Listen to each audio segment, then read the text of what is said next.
Embrace the power of knowledge at Sanskriti University, ranked first in most promising university in engineering and management in India. Visit www.sanskriti. I rise to apprise this august House of certain recent developments pertaining to Bangladesh.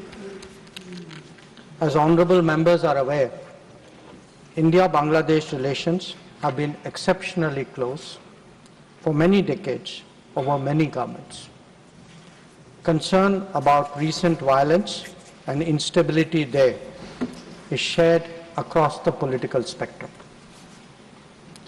Since the election in January 2024, there has been considerable tension, deep divides, and growing polarization in Bangladesh politics. This underlying foundation aggravated a student agitation that started in June this year. There was growing violence, including attacks on public buildings and infrastructure, as well as traffic and rail obstruction.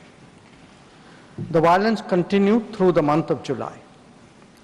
Throughout this period, we repeatedly counseled restraint and urged that the situation be diffused through dialogue. Similar urgings were made to various political forces with whom we were in touch. So, despite a Supreme Court judgment on 21 July, there was no let-up in the public agitation. Various decisions and actions taken thereafter only exacerbated the situation.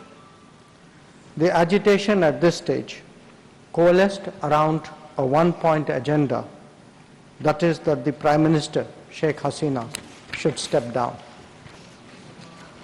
On 4th August, events took a very serious turn.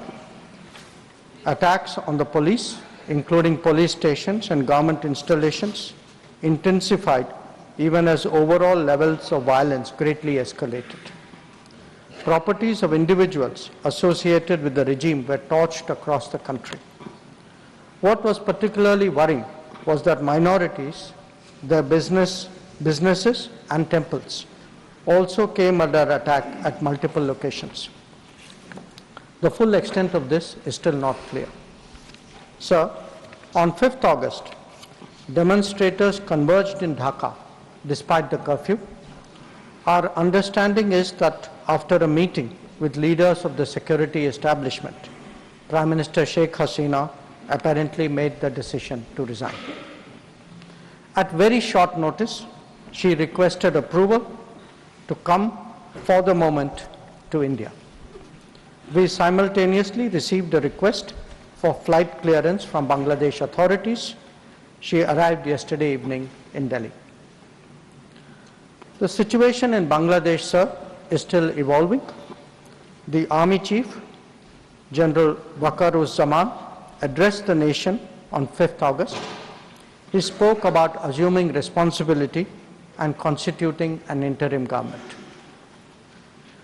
We are in close and continuous touch with the Indian community in Bangladesh through our diplomatic missions. There are an estimated 19,000 Indian nationals there, of which about 9,000 are students.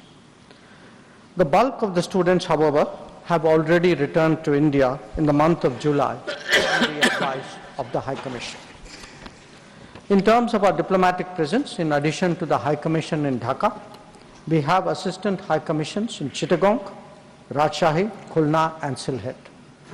It is our expectation that the host government will provide the required security protection for these establishments. We look forward to their normal functioning once the situation stabilizes. Chairman, sir, we are also monitoring the situation with regard to the status of minorities. There are reports of initiatives by various groups and organizations to ensure their protection and well-being.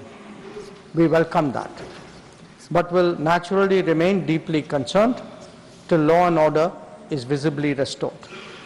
Our border guarding forces have also been instructed to be exceptionally alert in view of this complex situation.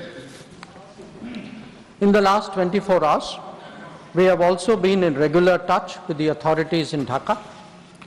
This is the situation as of now. I seek the understanding and support of the House in regard to sensitive issues regarding an important neighbor on which there has always been strong national consensus. Thank you.